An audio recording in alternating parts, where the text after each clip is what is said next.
Welcome back, everybody, to the Pixelists Podcast. Again, in our cold open era, today we are going to be talking about Downfall Part 1, which is part of Campaign 3. So, a little critical role today. And as always, we're your hosts. That's Blake, I'm Will, and a couple quick announcements before we jump in, unless you have anything else. But the only things I wanted to mention were our Downfall watch party this Thursday night, tomorrow, for Right. part two. Join us in the Discord. It was really fun last time, especially with all of the lore and stuff. It was great to have everybody kind of like piecing it together as we go. So I'm looking forward to that again tomorrow. And then also our Calamity watch party in Discord will be Sunday. So we kicked that off last week with episode 1. This Sunday will be episode 2. And we will do that for the next couple of Sundays until we finish. But that's also been a lot of fun. Yeah. So, anything else besides that? I'll just repeat exactly what you said. I would Yeah. definitely encourage, if you're not in the Discord, I would say definitely join the Discord. Shameless plug. Only for the sheer fact that it's just really fun being in the live chat as we're watching the episode. So it'd be something to consider if you're not in the Discord yet. Yeah, get in there. What are you waiting for? Yeah, I think that's it. Worlds Beyond Number, we're still covering. Those of you who haven't checked that out yet, shame on you. It's really good. And we think we're nearing the end of the third arc of that show. Mhm. So, as always, that's a good time to kind of jump in and catch up. Have you listened I've to not. yesterday's episode? Have you? Most of it.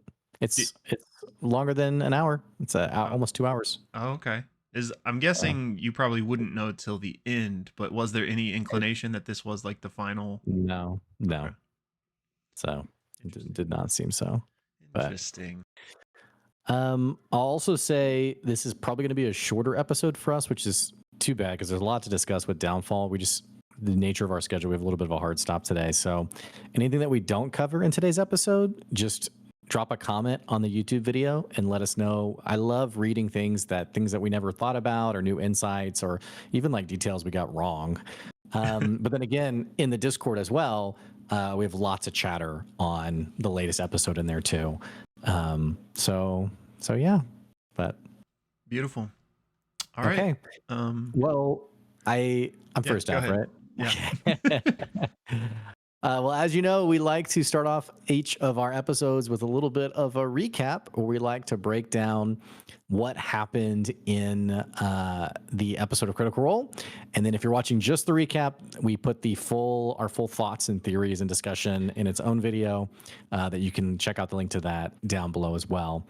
But this was Critical Role Campaign 3, Episode 99, Downfall Part 1. It's a mouthy title, I guess. Yeah. Is it just Part 1, by the way, or with Calamity we had actual names for each? Yeah, I think it's just called Downfall Part 1. Yeah. Okay. I'll Interesting. look, but yeah. So we try to keep our recaps pretty brief. My notes are 4 pages, so I'm gonna do my best. All right, guys. The episode opens up with this whimsical space of eternity and timelessness, stars and light and all this stuff. And Brennan says this is Tengar, the eternal palace, the ramparts of spinning stars. In the distant part of Tengar is the Quill of Infinites, which is endlessly writing worlds. And then there is also a parade of twinkling lights that is moving towards what's known as the Orchard of Possibility. Now, there is a really cool effect that happens here where they sort of mask the names of the characters to sort of create like this infinite, like you can't even comprehend the name kind of implication of it. But for the sake of our sanity, we know the names from the captions. And so I'll just go ahead and refer to people as their names rather than random noises. This parade of twinkling lights, by the way, is Idun. And Idun quickly spots Aru, who is Nick's character, and says, "Hey, I want to show you something. Do you have any friends nearby?" Ashley Johnson's character, Luz, is called out to by Aru and is accompanied by, I thought it was her sister, but I think after the fact I realized it was her brother, Emery, who is like this fire, this spirit, maybe is a good way to put it, but like this creation of like fire, essentially, that is excited to also see what Idun wants to show. Also present is Nahal, who is Laura Bailey's character and is described by like these sort of chaotic purple fractals. And Idun basically brings them to this tree, this new tree that's being born in the Orchard of Possibility. It seems to be like a rare occasion. This tree is like twitching and is something's odd about it. It has a fruit hanging from one of its branches, also a gem, and Brennan says even a sun that is collapsing into itself. Aru, Nick's character, immediately says, "Oh my gosh, it's beautiful." Emery doesn't agree. Emery is put off by it. Idun, without even waiting, is excited to show them more about the tree, reaches out to pluck one of the fruits, freezes and says, "I'm sorry, I think I'm going away," and then just disappears. And in this moment, left is this like void. This is the Palace of Lights. There is like this void of lightlessness in his space. Also in the orchard nearby is Talison's character, Ash, who's sort of like excited about what is happening now. Like, oh, I've been waiting for something new. Like, this is kind of interesting. And then also, there's another NPC named Alice who's nearby who also like touches the lightlessness, this void, and then says, "I'll miss you," and then is also just poofed, is just gone. And as Alice disappears, a distant tower crumbles, and this kingdom of Tengar begins to just like dissipate and erupt into chaos. Everything begins to fall apart. Brennan points to a nearby hallway in the palace where we see Noshir's character Idam and also Abu's character Koru, who are in the hallway as it begins to collapse. And they're both like, "This is pretty cool. Like, how exciting." But then Ihana, an NPC, sorry, I know this is a lot of names, by the way. Ihana, who's another NPC, who's known as the Weaver of Time, pulls Koru from the hallway, basically saving Koru's life, and basically says like, we have to run. Like, nothing is not good. We have to run. Ihana summons like this seed that sprouts into a ship. Everyone gathers on. Another NPC by the name of Shasti begins like creating like this barrier of like sort of like taking the destruction of the city of the palace and like using it to block like this wave of chaos. The ship takes off as Tengar basically dissipates into nothingness. On the ship, they are surrounded by like basically a storm cloud of like fire and light and energy, and they realize that this is going to consume them and destroy them. Emery looks to Luz and says, "I love you," and kind of gives like this implication of a last stand, runs to the bow of the ship and begins to like hold out their hands to like protect the ship, is immediately burned by this wave of fire. And Luce runs over, hugs him, and basically tries to heal him to keep him alive, which she does. But this fire sort of like permanently scars. He was a figure of like flame, permanently scars as like his face becomes real, and his mane of fire instead becomes like burned away and twisted into like two blackened horns. Basically, for brevity, everyone's basically trying to keep the ship going, and there's a moment of Idam who sort of like manifests like a sense of direction, like a helm spot. We have Koru who kind of sort of like manifests like constellations to like give them guidance. And long story short, the scene ends as two things happen. Nahal kind of looks back, and Brennan says to Nahal, Laura's character, "The thing that has come, the chaos that has come to Tengar, you know in your heart you will encounter it again one day." And then secondly, they arrive in a new world surrounded by monstrous figures, and this is presumably the arrival of the gods to Exandria. We move away from this scene now to many years later in the small town of Hawkshill on the continent of Guisar, which is modern day Taldore. And we are 100 years into the calamity. The sky is still choked by ash and ruin, as Brennan describes it. We could get a couple of details about this of the Age of Arcanum. Like, people have kind of forgotten about it. It's been decades even since the last god was even seen. But we know that their armies have essentially ravaged the world.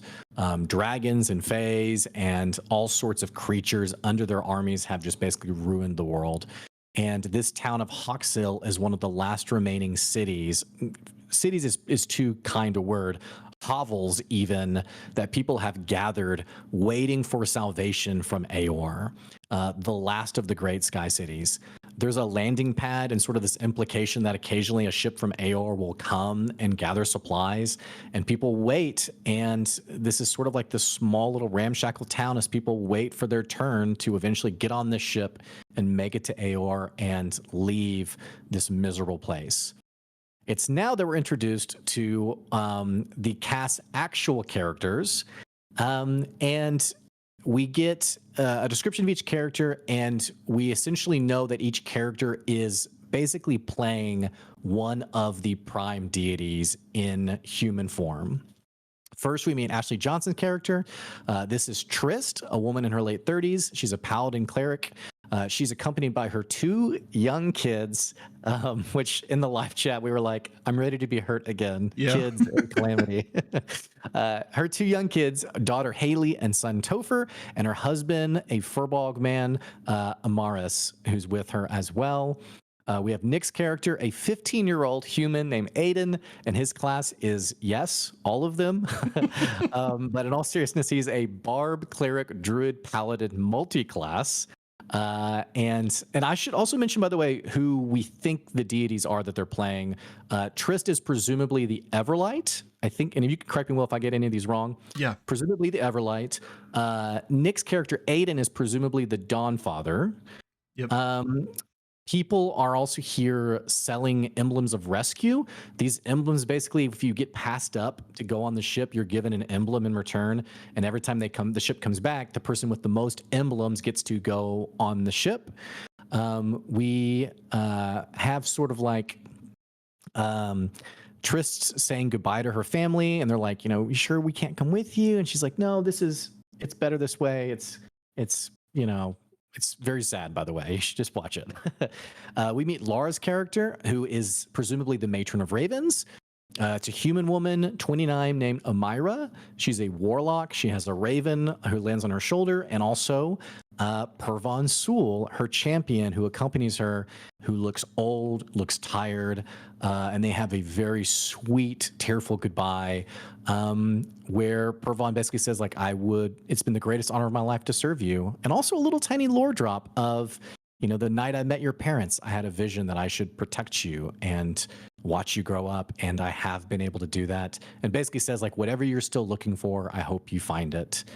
We meet Talison's character, Asha, who's a 38-year-old elf monk, who basically looks like a farmer, like a very granola kind of person, old clothes, is accompanied by her own retinue, a sort of icy looking man with white skin, a woman who's 6'8", who has like burns across her face, and then there was a third person too that I can't remember the description. All this to say, the ship finally arrives. This is the Venatoria that arrives, and out walks this herald, an Aormaton. This is Abu's character, Salaha, a 30-year-old Aormaton sorcerer warlock who is accompanied by these mage knights known as the Torian Guard, and one Captain Marcus, who's presumably the leader of the Torian Guard. And this Aomorton basically comes out. Salaha basically gives the instructions of, we're here to gather food from you all, and then some of you will be allowed to come on the ship to come to the last bastion of hope, Aor. The guards go out to gather all the foods and all the crate. There's gossip around the town. There's unease around the town as there's a remark that like a nearby town has fallen. And there's kind of an implication like this place is not long for this world, if that makes sense. There's many beggars around. Aiden has this cool moment of basically gifting a tent to a family and casting create food and water within the tent and telling them, don't look inside till after we leave. Triss says goodbye to her family. Asha says goodbye to her family or her retinue and says, like, look around the people. If you find anyone worthy, bring them home to me. And then Amira tells Pervon goodbye and asks Pervon to keep Triss' family safe. Salaha privately meets with everybody and gives them these amulets, and then they begin to gather up onto the Venatoria. One last thing that happens is as they're bringing on people with emblems, there is a small gnomish family who tries to come on as well. Captain Marcus kicks an old woman off of the ramp because she is holding amongst the emblem. She's holding an emblem to the Dawnfather and basically says, there's no place for that here or on Aeor. This is what the gods did to this world, and like points to the sky. And basically says, like, drop your emblem to the Dawnfather or don't come on at all. And the old gnomish woman basically says, like, I won't do that. And her family as well. They drop all their emblems and they stay in Hawkshill. But there's this beautiful moment of Aiden kind of giving her a knowing look, which I won't get into details, but just an awesome moment. Aiden, by the way, also helps a couple whose father is passing on. That also happens in this episode. Just a very cool characterization of the Dawnfather. And then there's also this massive crate, this box that's being brought on board that has been accompanied by Asha as well, Talison's character. They get on board. Once the ship takes off, they finally open the crate, and inside they're surprised to see not the sixth deity, but actually an emissary of this deity, actually known as the emissary. This is Noshir's character, the emissary, who is an Earth Genasi, and it's like he's basically described as like this big slabs of almost like rock armor that is encompassed with this like icy form. Asha asks, did she say anything at all? The emissary says, know that she's always with you, and like has like a sprouted seed in its hand. Asha says idiot and is angry and like kind of goes and sulks in the corner. And basically they wait until finally the ship passes through this like ward around the plane of Aeor, this area of Aeor called the Latimus Precepts. This seems to be like a guard against anything not mortal, but they are mortal and they are able to pass through, though their amulets shine as they do. And as they approach the city, these mage knights come on board, these inspectors come on board to basically make sure everything is as it should be and there are no stowaways. They do, in fact, find a stowaway who's immediately thrown overboard to his death. And then they come down to the hangar. They see the box and they're like, what's in the box? And Salah's like, it's apples. They try to cast detect invisibility and detect magic. Salah carefully counterspells that. And then one of them casts Zone of Truth. Everyone's successful except for the emissary who's in the box and Amira, who rolls a nat 1. And instead of trying to lie, Amira says, your device must be broken, and casts Suggestion. The two of them basically leave to inspect the device to see why this person said this. And it's around this time that Salaha casts Minor Illusion and basically creates an image of one of the gnomes who was rejected running through the ship. And everyone begins chasing after that gnome. This chaos allows them basically to get towards the city of Aeor. And as they look out, they see this massive floating city, huge ramparts set for war, and Colossus Aeomertons that Brennan describes as being 30 or 40 feet tall. And that's where we go to break. Lots of details. But well yeah. done, man. Yeah, round of applause those of you at home watching, because Blake definitely got the heavy lifting on the recap there. So, but great job, man. So I lost my place in my recap notes. There we go. So we pick up with the second half with this ship, the Venatora. Is that correct? Venatoria. Yeah. With this basically arriving and docking on Aeor. Specifically in what we're told is the artists ward. And the streets are very busy. mostly with military presence because we are in the midst of, the calamity right now. And Brennan describes, there's lots of like wizard looking people, and a lot of them have like subjugated demons in tow. So it just goes to show that like the might of what humans have accomplished with magic. But Salaha says we should be safe from inspection at this point. We've made it through the main gates. The uh, the emissary is still in his crate, by the way, and I forgot what this was, but there's some description of like magic kind of surrounding the crate and it like hovering now, so like nobody has to actually carry it. Yeah. Um, so he's standing there for now for appearances' sakes, but Salaha is like, okay, we got to head to this place called the Chamber of Seasons, so follow me. And he basically guides them to a tram. And actually, I think Salaha is they them. Do you know? Oh, I'm actually not sure. That's a great So question. forgive me if I keep saying Yeah, he. thanks. We'll figure that out for next episode for sure. That's a great call out. But Salaha guides them to the tram, and they are headed toward what is known as the Opus Ward. And while on the tram, there is this little moment where, again, there's like a guard on the tram that has, I think, this necklace that basically has subjugated this like small imp demon that's like in it. And this guard is fallen Imp asleep. and imp and a ball. That was my Yeah, that's exactly what it what I made me thought think of of. too. And he has fallen asleep, and so Amira goes invisible and steals this guard's necklace and does this like she did this like a couple times where she like breathes in like and can like tell when someone's gonna die and realizes that this guard will be dead in less than a day, and so she just pockets the necklace and keeps it for herself. The party then arrive at the Opus Ward, and it's a place kind of central in Aor, like beneath a lot of things. So like not much sunlight gets here. This is a very old part of the city, and perhaps was even one of the original parts of Aor back when it was like terrestrial, like still, if ever it was part of the actual Earth before it became a sky city. Just mostly forgotten. So they exit the tram, head to this large stone building in this Opus Ward, and as they arrive, they hear a voice call out to them.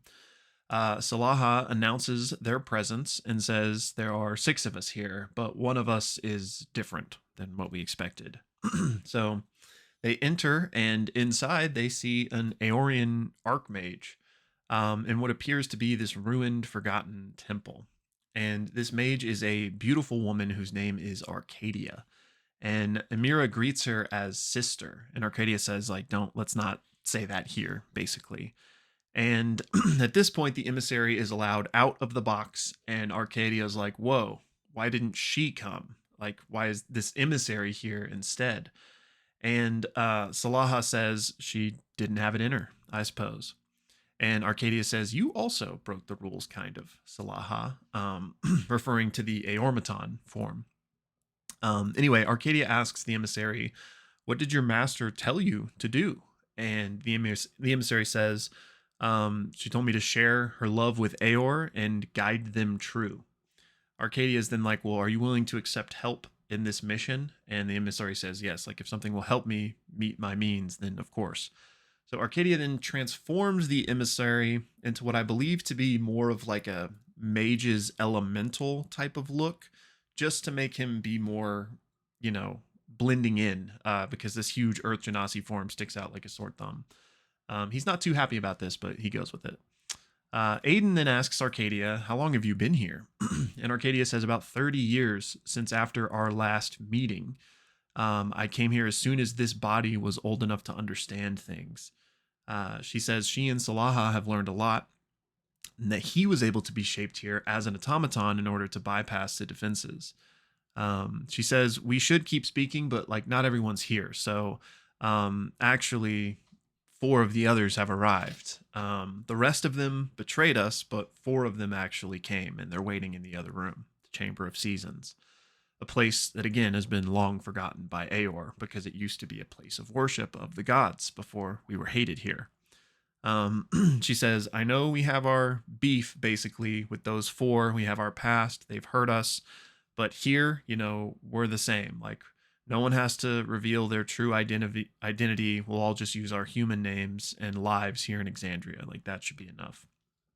So they proceed into the next chamber where there are four figures waiting for them. There is an old priest of the Dawnfather, a barbarian woman, an old turtle, and a halfling. And Arcadia says, our time should be kept short. This truce has been called so that we can, work together and learn things here. And a lot has already been learned. And this all began when Aor became masked from our sight, when Aor used some sort of protections that made it so the gods could not see what they were doing anymore. And because of that, they all feared the worst. What if they, are planning something against us? And basically, our worst fears have been confirmed. There is a weapon here that's all but complete, the Factorum Malleus. The Latimus precepts were also meant to keep us from entering the city and buy these people time and the time they have used to build this weapon. So the weapon can't take our place in the same way the Ascension ritual can, but it just like wipes us from existence. It has the potential to kill something infinite. So Arcadia kind of just gives like the preface to everything going on, basically. This old priest of the Dawnfather then chimes in and says, we should introduce ourselves. I am Milo, a priest of the Dawnfather. This barbarian is Tashar, the halfling is Umleta, and the turtle is like Zahar. That's what I'm just going to call him. It was a little bit longer. Yeah. So they're like, we should plan what we're going to do here. And, maybe we should split up, see what we can find, see what we can learn, and maybe like meet back in a week. And Arcadia's like, well, we might not have that much time. Or wait, excuse me. That's the plan. And Arcadia says, yes, there's also something you guys should know about, though. This thing called the Aerovox protocol, which is this failsafe where if anything's fishy, if Aor gets attacked or anything weird happens, they basically shoot off the blueprints for how to build this god-killing machine to all corners of the planet.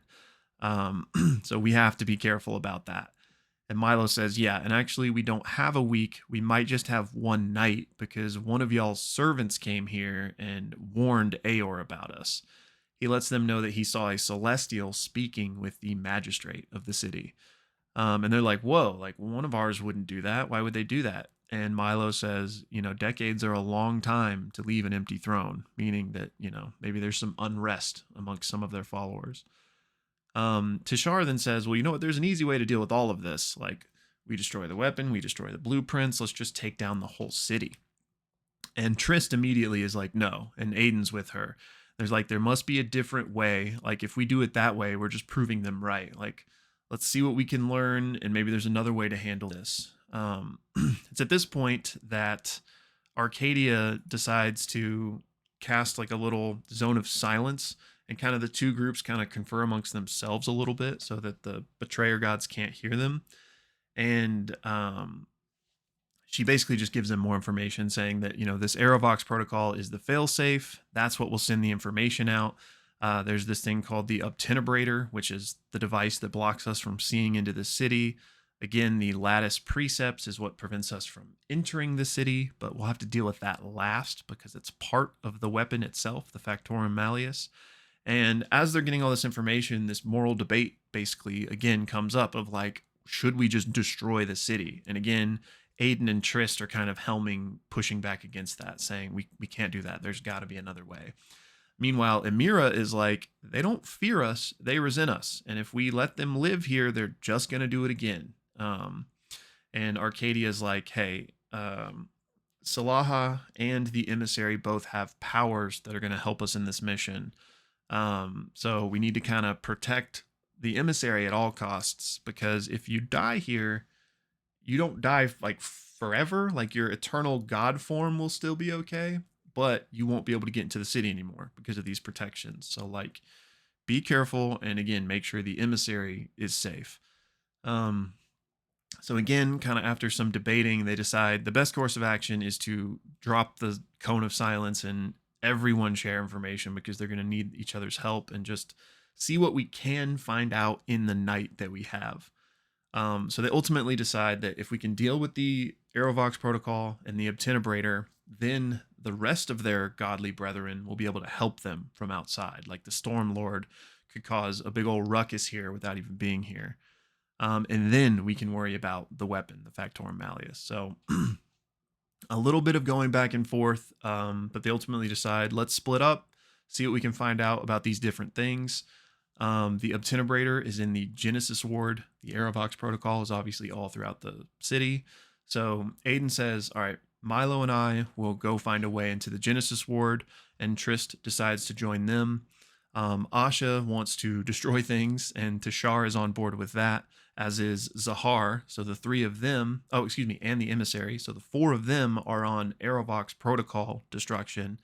And finally, Salaha says that they'll find out all the information they can about all of this, and Umleta and Emira will accompany him.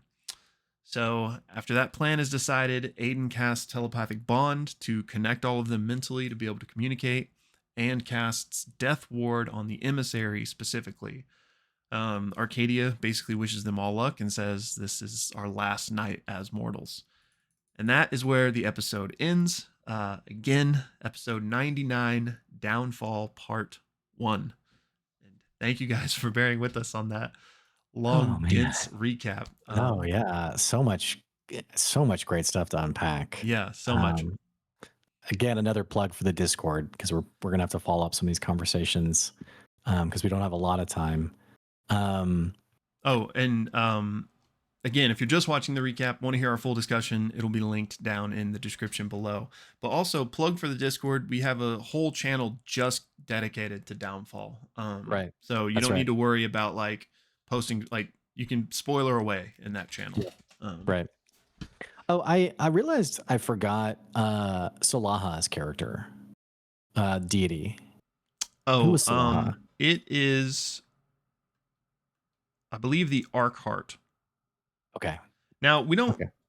That's like 95% confirmed. Right. But we don't know like for certain.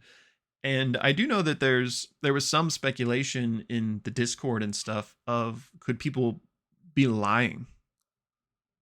Yes, there's a really fantastic theory about. I don't know if this was on Reddit or the Discord. I don't know which one it came from, but Umleta, who was supposed to be Asmodeus, that in Arcadia was Iyun. I don't know. I think Milo was Asmodeus, unless you're on just a whole different wavelength than me. The one I looked at was that the halfling Umleta was Asmodeus. Oh, I thought it was Milo, so we already got some stuff to dive into. Yeah, well, so for our listeners, the group they met were the betrayer gods, also in human form, with Arcadia as like the glue that's like, hey guys, we're all here. We want the same stuff, right? Right.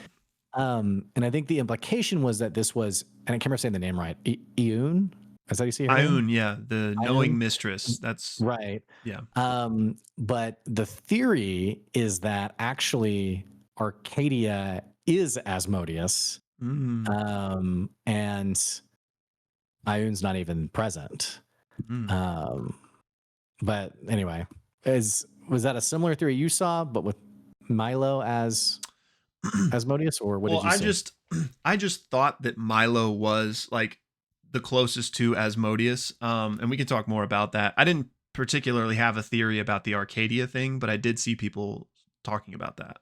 Yeah. And there's also chatter around the turtle being either Tharizdun or Grumpst, or not Grumpst.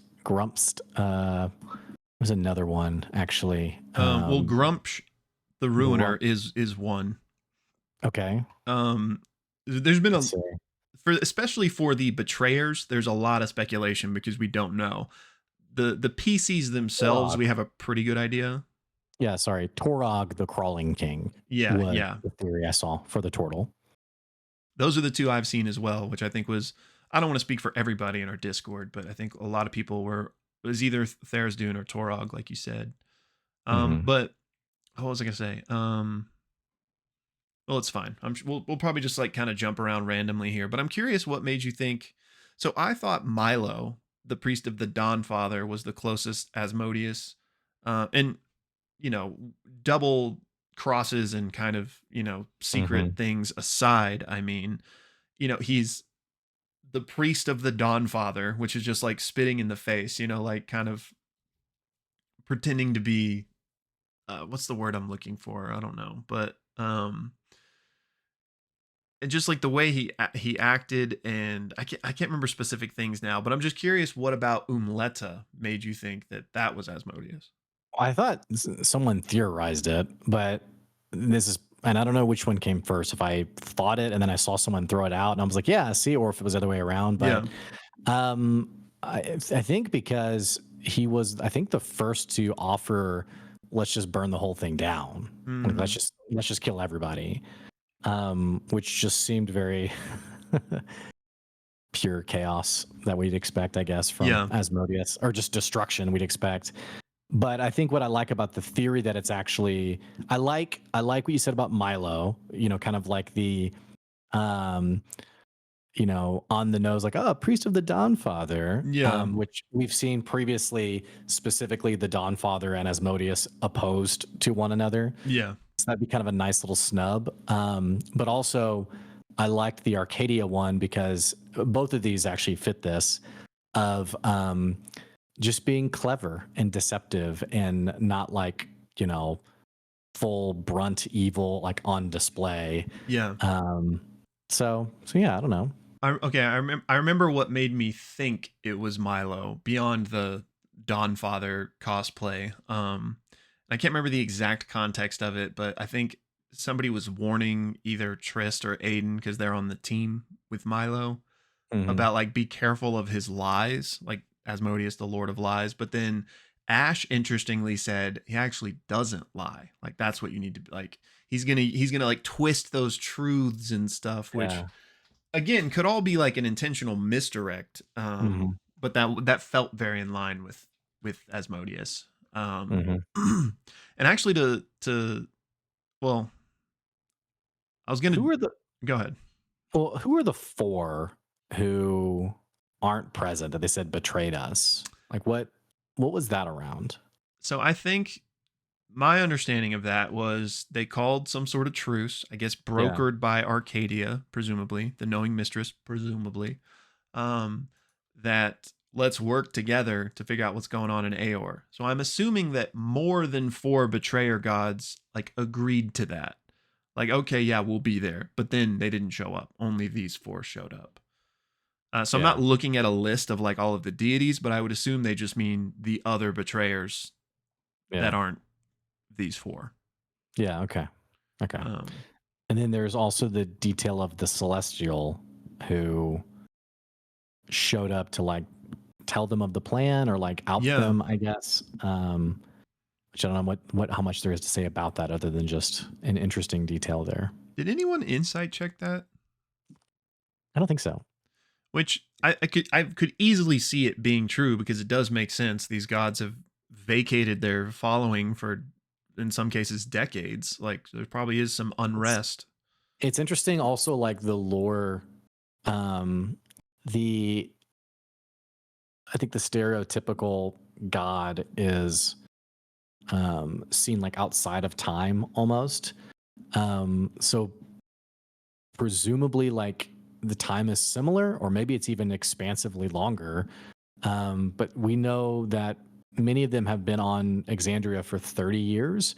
I think maybe Aiden's the youngest at 15 years. Um, but so it seems like at least that long that they've Yeah. been gone from their planes. Um, but then there was an interesting like not like what's the expression for like um not a loophole, not parabolic, that's not the right word. What's the expression for like something happened because you were there, but because you were there, it like kind of Yeah, like a self-fulfilling paradox. prophecy. A paradox is what I was trying Paradox. to get to. So they don't exist outside of time. This is like a total random detail, by the way. They don't exist outside of time. But then Amira like breathed on that guard and knew that he would be dead within a day. So like the outcome, which I took that to be the implication of like everyone's going to be dead in a day. This plan's going to work, etc. It's kind of how I took it. Oh, I didn't even think about that, but that's a really good insight. Yeah, I didn't think it was like a random he has bad blood pressure. Yeah. And we're just like, I get that's what I thought, I guess, but I just didn't think about it. I was just like, oh, he, must have a heart attack or something. yeah, But no, that's a great point. no, the fall of Aor is happening in a day. Right. So like the the element, like the time element of it, like this is going to happen, and yet their decisions have to happen a certain way to make it happen. But she knows it's going to. You see what I'm saying? Like there was a little bit of like a Yeah. kind of a quirky paradox happening here, and just kind of tying that also back together of like outside of Exandria, like how does time work in these planes, and like I don't know. It's kind of a I have totally really no understand what remarks you're saying. other than just like thinking about this stuff. Yeah. I think so. I think the gods, even in their, this is weird to conceptualize, I guess, but I don't think they're timeless in any form. Yeah, I think that's right. So, but to the paradox or self-fulfilling prophecy thing, then that is interesting. I guess it would just fall under the purview of whatever that ability of hers is as the god of death, that like, well, but the whole thing with her is like moving the strings of fate. So like Right. it doesn't seem deterministic, whereas like that's always going to happen and there's nothing you can do that will make that not happen. But I don't know. I mean, there's also probably something that wasn't like too hardcore thought Yeah, about, yeah. I'm being like the most toxic critter here of like, well, hang on now. And it's just like, dude, Actually, Brennan. yeah, it's like, dude, it was a cool moment, and it was a nice flavor. No, thing, but so. I'm glad you brought it up, because again, I didn't even consider the fact that he dies in a day, because like everyone here is screwed. Yeah. So that's really interesting. Um, Which, by the way, I'm just like talking here, so I don't want to. I think you might be wanting to say something different, well, but I was just gonna, if you're switching gears a little bit, yeah, I'm switching gears a little bit. yeah, Yeah. I just wanted to circle back to the celestial thing. If it was Trist, it's been like 15 years. If it's one of the other ones, it's been maybe 30. I it it makes sense to me that there would be on, because I mean these people aren't like wholly good, just because they're a celestial. So it would make sense if they're like pissed off and just making their own moves, kind of betraying their leader or whatever.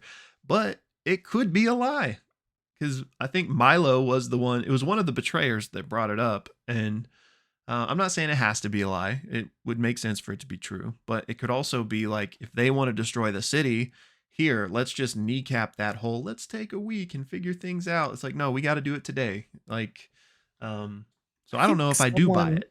yeah, I think someone said something. I don't know if it was Amira or which there was some nice little like passive aggressiveness towards the matron of ravens as well, not being Yeah. like a true god, but I feel like it was either explicitly said by like Amira or someone else, or it was just implied. But I think like this suspicion that you're pointing out of like maybe the betrayer guards realize like, hey, we could take out Aor and the prime deities all in one place.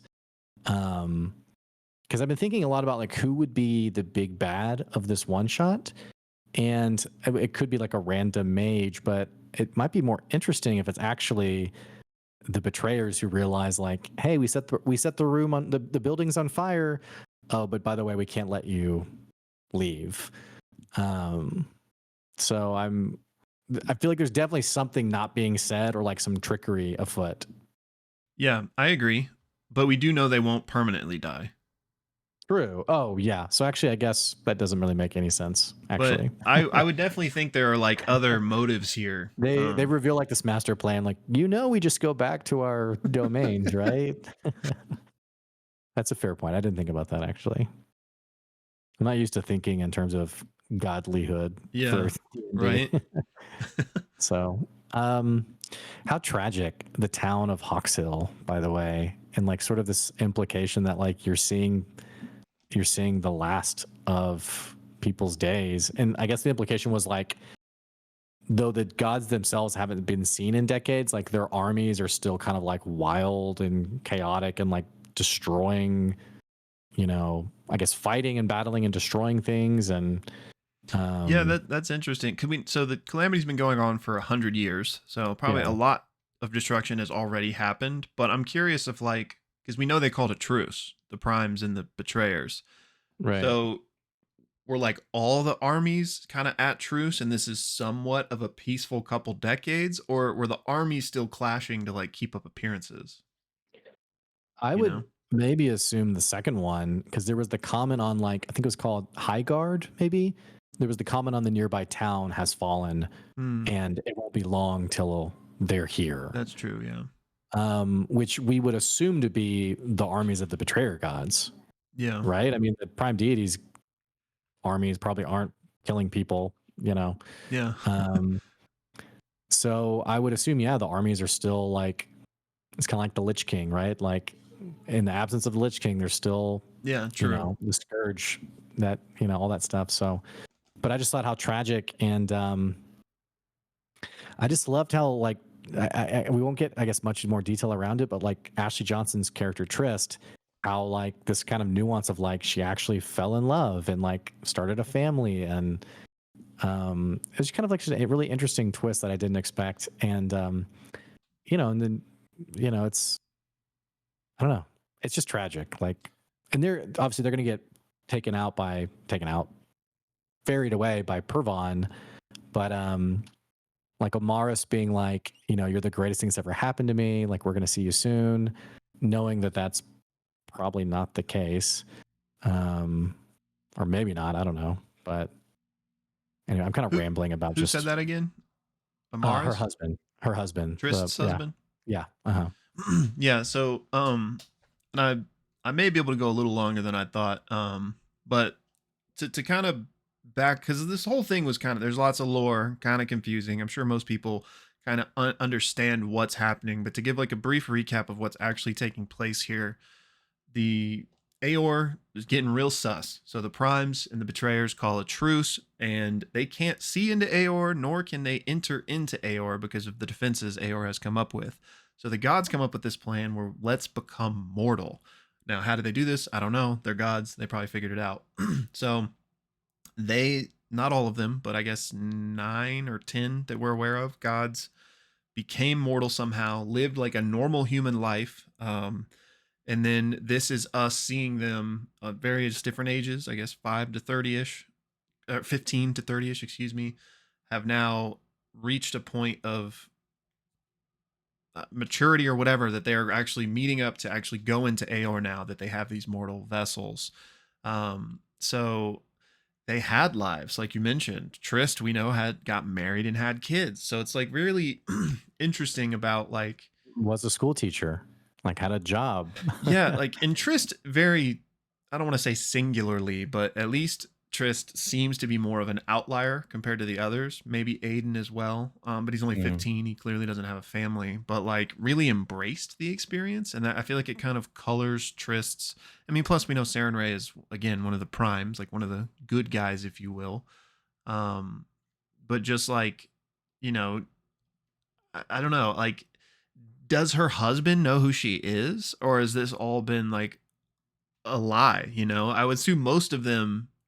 Pervon seems like he knows, but also doesn't. It I seemed know like I'm kind of jumping around. it seemed like Pervon knew the matron before the matron became the matron, because there was that line of I knew the moment I met your parents that one night, and I'd had a vision. Right, but we also know that he was the champion of the matron whilst she was a god, which maybe means he even knew her pre-ascension because Okay, in so Calamity he was. yeah, okay, so I took it to mean he knew pre-ascension matron, but I guess it makes more sense like he was the champion and then she came to Earth, and he was like Right. he met the parents and was like, "Oh my gosh, your kid is that's who I've been serving." I guess that makes more sense than Yeah, but it's still interesting to what does he know? I would imagine that he doesn't know her pre-ascension just because of how paranoid she is about like wiping her name off of everywhere. yeah, that's fair. Um, But so does he like he knows who that is, but like does he know, or is it more of like a divine like he had Mm, a vision and had a feeling that the matron wanted him to protect this baby that would grow up into her mortal yeah. vessel, or does he like literally know like oh yes this is the matron in human form? He's a little bit of a it could go either way in my opinion, but like for people like Trist's husband, I'm very curious because I would assume that he doesn't know. Yeah, it seems like he knows this is probably the last time he'll see her. Because there was a comment from Brennan on the goodbye where Brennan says, Amaris like looks at you and almost, I think it was like almost wants to ask a question or like almost Oh yeah, you're has like right. has like a look of like almost figuring it out, but like chooses not to like indulge in that, which to Yeah, me I read as either knows her true identity or knows this is a goodbye for some reason. right. Um, because otherwise, how could you not like logically doesn't make sense. Like, hey, honey, I'm gonna go to Aor, but you can't come with me. Like, Right. why? Like, what are you doing? Like, what? It seems like he would be at least somehow privy a little bit to, I don't know, Yeah. but Based on that comment you just brought up, it seems as if he knows, but like it's never been an open discussion between them. Like it's kind of that right, like I won't talk about this. Let's just keep living living this thing till it crashes down. But the kids certainly don't know, I would say. right. That's right.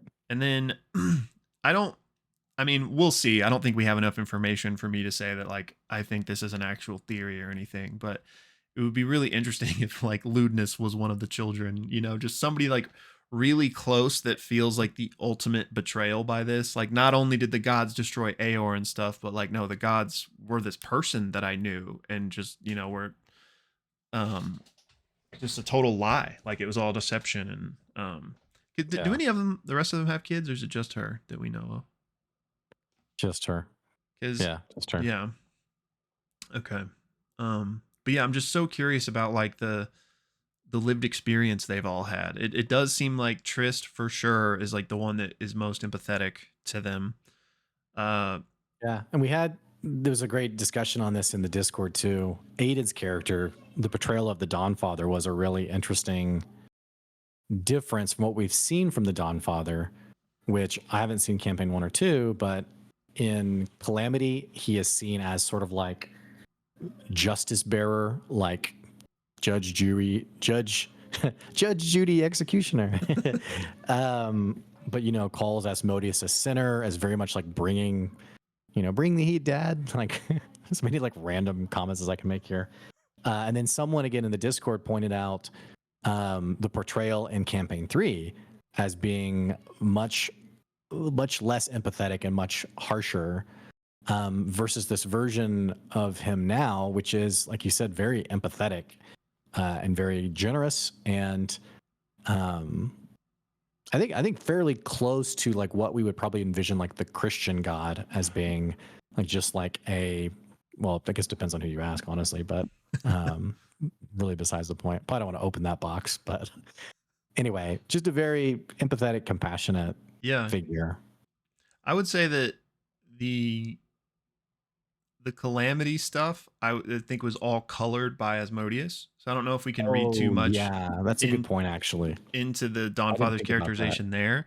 But the That's fair. campaign 3 one is a good point. But I would also say that it's like in like a very dire time. So like, Right. like but yes, I've really liked how Nick has been portraying him because it does seem very like paragon of virtue and good, Right. which Right. is much more akin to how we knew the Dawn Father in like campaign 1, for example.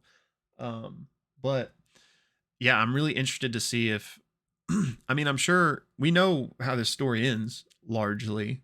We don't know how much like agency the prime deities are going to have in this decision. Like I can't see Trist ever being okay with it, with the way that Ashley's playing her. Again, the fact that she has a family and just what we know about Saren Ray in general, or the Everlight, excuse me.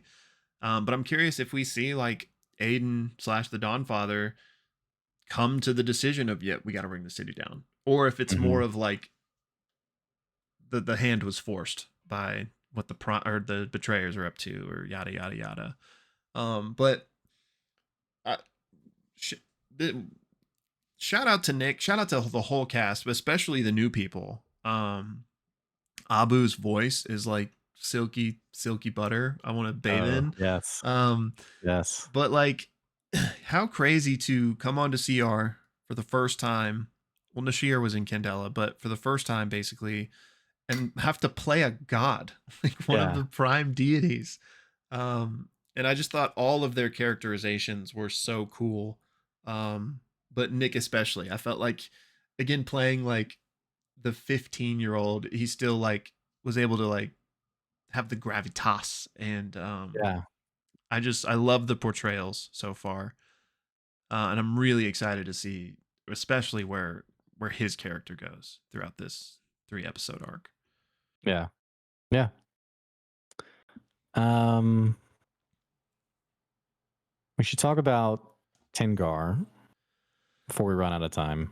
Yeah. Because I think the rest of the details can probably be discussed in Discord, or I guess they're less top of mind. Yeah. Um, I did want to say real quick that Abu did explain what Salaha stood for. Did you see that? oh no, I didn't. Specialized intervention of lethal and hazardous actors. Hmm. So basically, like a guard kind, like a Mm-hmm. they'll take out threats essentially. Mm-hmm. He said it also means weapon in Swahili, Oh yes, that's right. Actually, which I think where he's from. I think there was a comment around that too. which Um, real quick, because that's kind of a segue, we did find out that there is something within Salaha, which I'm wondering, is it just exploding the arcane core like we just saw F.C.G do, or is there something else? And then specifically, the emissary apparently has like the MacGuffin. Um, which what is that? Is he a bomb or something? And then there's the whole interesting. Well, I'm having thoughts as I'm saying this, but the whole weirdness with none of them knew that the lawbearer was going to send an emissary. yeah. Why? Yeah. Why is she not present? Yeah. And could that so is it truly the lawbearer that sent the emissary? Could it have been another god, even a betrayer? But then what's Mm-hmm. interesting is Arcadia speaks surprised at first, like when they say that the emissary's here and not the lawbearer. Um It Arcadia seems like is they're all surprised, yeah, but then right? Arcadia says the whole hey, the emissary has the bomb. For we don't know it's a bomb, but I'm just Yeah. calling it. So how did Yeah. Arcadia know that if she was surprised that the emissary was even here? I mean, maybe it was that Arcadia thought they were both going to come, and it's like, oh, it's just the emissary. Mm, Like, okay, that's not the plan. Um. So, but I'm very curious as to. It feels like such an important detail that why wouldn't the um, lawbearer come herself? yeah, I'm wondering what that would be. very So, interesting. so excuse me. The fall of Tengar, Mm, this eternal palace. very Um, interesting. the birth of this tree. I mean, it's called the Orchard of Possibility. So it almost feels like in millions upon millions of iterations of like the birthing of something, there would eventually be the point where like chaos is birthed or something that I don't think anything like caused it other than just like random chance, I guess. Yeah, Was this the birth of Predathos? Was that the implication? I that's what I took from it. Yeah, okay. Um, Me too. but yeah, it seemed to be. I mean, we don't know what we don't know, right? So maybe there was foul play, but it did. I didn't take it that way. It seemed to be just the natural order of things that something like Predathos was then born. Because some of the comments of the deities in Tengar was like they'd never like Ash wanted to experience something new, and like I think it was Amira that said like I feel this new emotion like dread for the first time ever. So it Yeah. seems as if those things just like the possibility of betrayal or stuff like that couldn't even have existed for somebody to like purposefully set up the birth of Predathos. Right. But yeah, that whole section was crazy. I haven't rewatched it since I first watched it, and I want to see if I can clearly the balls of light that each cast member were playing, I would presume are the gods they're now playing. Yeah. Yeah. Except for Laura, which we didn't talk about this Right. yet. The fact that Right. in that scene, she would have presumably been the original god of death Right. and then became Emira or whatever. But then we know Predathos ate two gods. So I'm curious if like this scene is where Vordo and Ethodok died, or did they survive and Predathos when he eventually made it to Exandria, like then he killed I think the Ethodok and implication would Vordo. be, yeah, I think the implication is the second one, that he eventually does come back and comes to Exandria, and that's when he eats those two gods, and then he is encapsulated into Yeah, Brutus. I would agree because So that makes sense. Ethodok and Vordo were presumably at one point like written about in Exandria, Right. which it Right. wouldn't make sense that they were if they died then. But we Right. know gods died then too, though. So I'm curious, like, and maybe it's just because like the gods themselves haven't told us this story, and so maybe that's why, like, there's never been mention of Predathos having killed more than two gods. Um, And then the implication was that Imri, I think, is Asmodeus, maybe? yeah, that's why I wanted to bring that up Okay. too. I mean, it has to be. I feel like, Yeah. which I thought was really interesting for his characterization again as like one like going like sacrificing his life essentially to save his brothers and sisters until was it Trist that saved him? Yeah. Yeah. Um Everlight. Yeah. yeah, which I just thought was really cuz painted out as like the Lord of the Hells, like the most evil, but like here he's doing the selfless thing. Right. And again with what Asmodeus told us in Calamity, it feels like one of those things that's true but twisted as opposed to lying, and like the way I just thought it was really interesting to I find that think, out about his yeah, I mean, character. I think his explanation of events to Xerxes in the halls of prophecy Yeah, were probably very earnest and genuine. I agree. I think that's what makes that scene so compelling. And yeah, what a tragic character who was, playful and competitive, and like you said, like tried to save his brothers and sisters, and then, you know, where are they now? Yeah, Very different. yeah. So And this probably isn't worth diving too much into, but I would assume that Tengar and wherever that is just like a wholly other plane of existence. yeah, right. Um, and Asmodeus like ripped open a portal to the prime material plane, I guess, in that moment. Is that what you understood it as? Something. Yeah, I don't think anyone can really like Yeah. whiteboard out. Yeah, well, this person used this ability because they were all doing something. I mean, Talison's character was like, channeling a compass over his head that was like pulling lights and directions, and Koru was, channeling constellations and like, you know, I the way I kind of read it was like they are surrounded by pure chaos and like entropy, and the way they combated that or piloted through it was like using what they knew to create some semblance of order and direction. Yeah. Um, so yeah, I don't know. So I don't know exactly what he did, other than just try to protect his family, I guess. Yeah, but that whole scene was really interesting, and it's just so cool that we're like getting this lore like fleshed out in front of us. And then I It's wanted to, probably you go ahead. Well, I was gonna say it's probably fair to say Bell's Hells is not getting that detail of lore, right? I mean, I think they are. because does the device like tell you everything about the person, or like how would the device know? So okay, yeah, this kind of leads into what I wanted to talk about because I think they are getting Okay. that. And I think that is maybe one of the most important pieces that Ludinus was maybe even alluding to or referring to. But the way I can't remember if it was in Foresighted Dive or what, but like the way Matt described the thalamus is that like it was able to read your soul.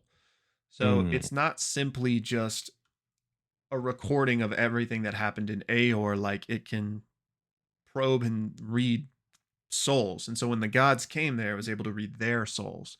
So I think that memory is also something that's imprinted on this device, um, which could be why the gods do decide to bring the whole city down. Because, like, I'm sure that type of stuff is what they want to protect more than anything, like their true Mm, origins. And yeah. here's where the names come into play, because there was the whole weird censoring of the names. And I agree with you that it felt like a way to keep them mysterious and infinite and other. But it was also kind of a weird thing for Critical Role to do. Like they've never done anything like that before. So I'm wondering, and other people in the Discord have talked about this as well. Like, could that be like a protection or an intentional thing because we know the power of names? Like Yeah. their original names are something that they are intentionally kept obscure. It's a Because we nice, know the matron did everything in yeah. her power to erase her name from history. Because like, so maybe there's just power in that, and that could be what Ludinus found and is going to use now. Maybe. Well, we don't know. It's a nice, uh, like shoulder call to Worlds Beyond of Yeah, how like yeah. power in names and like hiding your true name and things like that. Um, but we haven't, as far I don't know if in campaign 1 or 2 if we have, but we haven't so far seen like what the implication would be in Critical Role of knowing the true name. So I wonder. I agree with you that that's a definite possibility. Like, hey, here's the origin of like what their actual names are. Mm-hmm. But I also wonder like what would be the play then from that point on. Yeah. The only real reference I think is the matron, which because it based on her actions, it seems as if that is something she is worth protecting. The fact Yeah. that she erased herself from history. But beyond that, I don't know. Yeah. Okay. Um, but it also seems as if the type of thing that could change people's minds in terms of, okay, oh, we got to bring the city down. Like they know this, like they know too much. But yeah, I don't know. I'm curious if we'll get any more of those types of visions, or if that was it, just that little opening Yeah. vignette. I guess we pretty much got Yeah. the meat and potatoes. But it would be interesting to see like a little scene of Predathos arriving Yeah. to Yeah. Exandria and how they managed to capture him in the first place. Yeah. I'm also curious if Um, Predathos has any type of, I guess he does actually, but like intelligence, or if it's more just a force, yeah. you Like a know? feral, like consume everything kind of. Yeah. Also, I don't know how much time you have, but there was some chatter, and I don't know if we got anywhere with it, but like any implications around like the Luxon and if like Tingar, because one conversation we were having was, I can't, and I'm sorry, I can't remember who brought this up originally, but Xerxes's Griffin of, not Griffin, yeah, Griffin Tempest? of Tempest, yeah, of like Starlight. Mm-hmm. Like, was there some callback to Tengar there? And Mm. we've also chatted a little bit about who was. We know Xerxes didn't necessarily have a deity, but was his like source of power? What was it that was like of Starlight, and could it have been the Luxon? So like Mm-hmm. I don't know if you navigated that anywhere in your head, um, but that was something. Like I said, we never really got anywhere with it, but that was one thing we were discussing. Yeah. I would say like thus far, I haven't had many Luxon thoughts. Like, I wouldn't think anyone is like secretly the Luxon or anything. And all we really know is like the creation myth of the Kryn dynasty about what the Luxon is, which might not be true, but that creation myth is that the Luxon came to the planet first and is what breathed life into it. So presumably what caused the primordials and stuff and just chaos to happen. And then the gods showed up and started doing what they did. So my view is that the Luxion isn't like on the same level as the gods, but is something Mm, else. yeah. Um, but Okay. would seem like a great time to find some more Luxon lore in this 3 episodes, Yeah. maybe. So, Yeah. um, yeah, Well, it's good stuff, man. We got one day till the next ep, and I'm already like, give me like a whole campaign with these people. yeah. It's been really good. Brennan's, of course, incredible. So, um, Um, yeah. Two small things. Asha, I thought characterization was really interesting. The Wild Mother, because it seemed very like morally yeah, gray. I guess would be a good way to put it. I don't know, but like, seems very like melancholy, like hmm sad. which I Um, just thought that was interesting. Not that I guess just based on my own like biased assumptions of the Wild Mother throughout the like you, I would imagine more of like a bubbly kind of like pure virtuous, but Ash was giving me not that. Asha, Asha, yeah. yeah. So I'm interested to see I just think yeah. someone made a comment. Sorry, I can't credit it was just a random comment I was reading through, but someone made the comment that maybe she's so melancholy because like the world is ruined. And Yeah, so there's just like it's just a general sadness of like the wild mother who, like, that's the a great planet is point. completely destroyed, basically. An entire continent is gone. Dominus is gone. Yeah, Um, so that's a great point. Did you see the binary on the character sheets? I did. I don't remember any of them though. Yeah, real quick. So there's binary on the character sheets, which were translated to a clue as to who these gods were. Trist was mercy. Aiden was dawn. Emira was death. The emissary was law. Salaha was beauty, and Asha was nature, which speaks to your point that like with the world destroyed, maybe there's she's not in a great place right now.